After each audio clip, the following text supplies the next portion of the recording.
minutes later.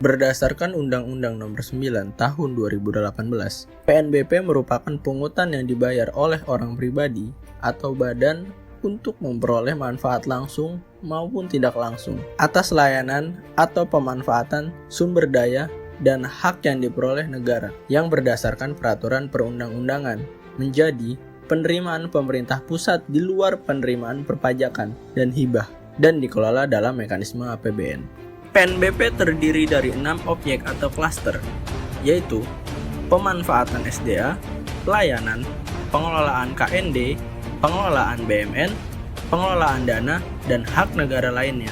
Tarif PNBP dapat dihitung secara spesifik berdasarkan nominal uang dan juga dapat dihitung secara ad valorem berdasarkan formula.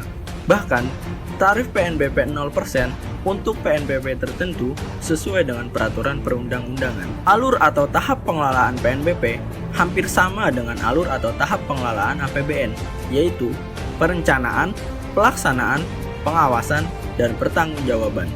Dan yang berbeda dengan pengelolaan APBN, yaitu pada PNBP terdapat keberatan, keringanan, dan pengembalian PNBP serta sanksi PNBP yang diatur melalui peraturan perundang-undangan. Instansi yang mengelola PNBP yaitu 1. Kementerian Keuangan selaku pengelola fiskal dan bendahara umum negara. 2. Kementerian atau lembaga pengelola PNBP. Yang ketiga, mitra instansi pengelola PNBP. PNBP yang terdapat di Kementerian Hukum dan Hak Asasi Manusia ada beberapa jenis. Hal ini diatur berdasarkan Peraturan Pemerintah Nomor 28 Tahun 2019 tentang jenis dan tarif penerimaan negara bukan pajak yang berlaku pada Kementerian Hukum dan Hak Asasi Manusia. Jenis PNBP yang dimaksud meliputi penerimaan dari pelayanan jasa hukum, pendidikan dan pelatihan, pelayanan keimigrasian, pelayanan kekayaan intelektual, pelayanan kesehatan, dan kegiatan kerjasama dengan pihak lain dalam rangka pembinaan kemandirian warga binaan kemasyarakatan. PNBP Kementerian Hukum dan Hak Asasi Manusia utamanya berasal dari pendapatan keimigrasian dan pelayanan jasa hukum.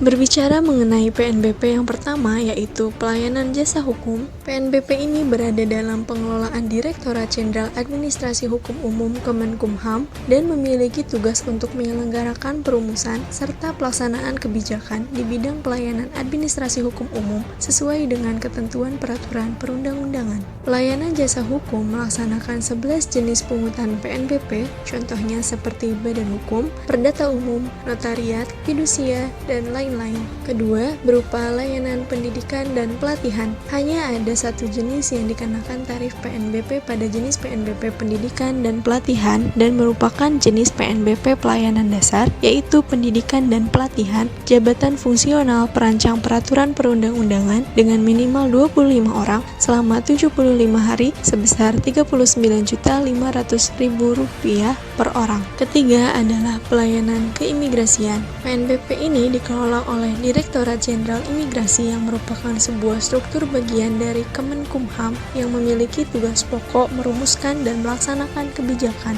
dan standarisasi teknis di bidang imigrasi. Jenis dan tarif yang dikenakan PNBP di bidang ini meliputi dokumen perjalanan Republik Indonesia, visa, izin keimigrasian, dan PNBP keimigrasian lainnya. Pelayanan keimigrasian merupakan salah satu penghasil PNBP terbesar.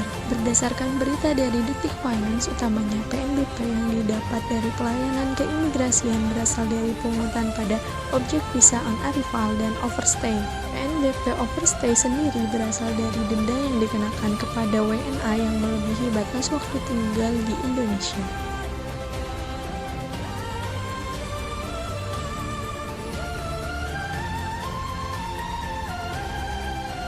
Jenis PNBP yang keempat adalah pelayanan kekayaan intelektual. Pelayanan kekayaan intelektual yaitu jasa yang memberikan pelayanan berupa biaya tahunan paten bagi usaha mikro, usaha kecil, lembaga pendidikan, dan lembaga penelitian dan pengembangan pemerintah yang dapat dikenakan tarif sebesar 10% dari tarif yang tercantum dalam PP nomor 28 tahun 2019. Terdapat 4 objek pelayanan kekayaan intelektual, di antaranya yang pertama, hak cipta dan desain industri. Yang kedua, paten, desain tata letak sirkuit terpadu dan rahasia dagang. Yang ketiga, merek dan indikasi geografis. Yang keempat, konsultan kekayaan intelektual. Selanjutnya adalah pelayanan kesehatan. Bagi masyarakat yang menggunakan haknya sebagai peserta jaminan kesehatan nasional pada pelayanan kesehatan, untuk masyarakat tertentu dapat dikenakan tarif sebesar Rp0, 75%, 50%, atau 25% dari tarif yang tercantum dalam lampiran angka 5 PP nomor 28 tahun 2019. Dalam pelayanan kesehatan ini, ada 21 objek yang bisa dilihat di dalam PP nomor 28 tahun 2019. Contohnya seperti yang pertama, rawat inap dan rawat jalan. Yang kedua, visit dan konsultasi dokter. Yang ketiga, tindakan. Yang keempat, medical check-up. Yang kelima, penggunaan ambulans, dan lain-lain, dan masih banyak lagi. Jenis PNBP di lingkungan Kemenkumham yang terakhir adalah kegiatan kerjasama dengan pihak lain dalam rangka pembinaan kemandirian warga binaan permasyarakatan.